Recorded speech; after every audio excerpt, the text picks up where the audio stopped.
Hi, I'm Anish Chandak, and I'm an independent financial consultant. Let's talk about how to open up a bank account. Banking can be really hard, but it's really not as hard as you might think. And it really just starts with picking a bank. There's so many different options that you can pick from, and hey, just ask your friends to see what banks that they recommend. You can also search on the internet to see like what might be a good fit for you. As you are looking and doing your research, one thing I would like to flag, there's a difference between banks that have physical locations and banks that are only online.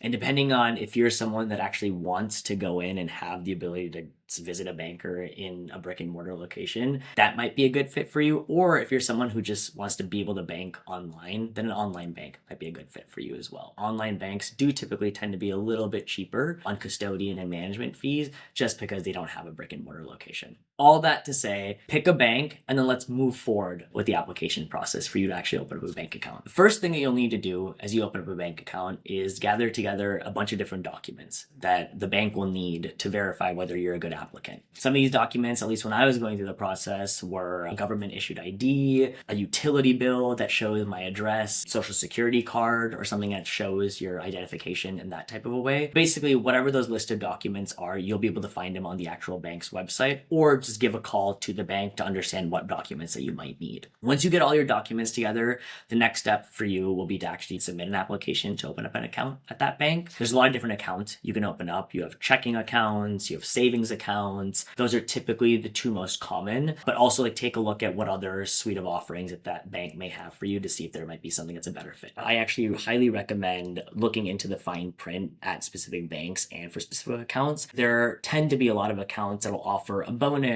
or a promotional period where if you put in a certain amount of money, the bank might be offering you some sort of a bonus in return. So really think about what type of an account and what promotions might be going on at a different time. That might be able to allow you to get the best deal possible. Once you decide what type of an account that you want to open up, you'll use all the documents that you've gathered to put together an application. And then once you've put together an application, it's pretty easy to follow. You'll just need to fill out the required fields in there. Then you'll send off to the bank. Someone on their team will review your application and get back to you in sometimes hours, sometimes days, sometimes weeks. You just have to go through that process and see how long it takes for them to process your application. And then the last step will be to find out what your decision is from that bank. The bank may decide to accept your application, in which case your next step will be to have an account and then put money into that account. The bank may decide to conditionally accept your application, which basically means that they just need a little bit more information from you to make a proper decision on whether or not you'll be able to bank with them. Or the last step, and not the most ideal, is getting a decline on your application. And if that does happen, what I urge you to do is just ask for some feedback, how your application could have been better. And then you can either choose to reapply or find a different bank that might be better suited for your needs. But overall, just pick a bank that you feel like could be a good fit for you, get all your documents together, submit your application, wait for the processing period, and then once you're accepted, start putting money in that account and start earning.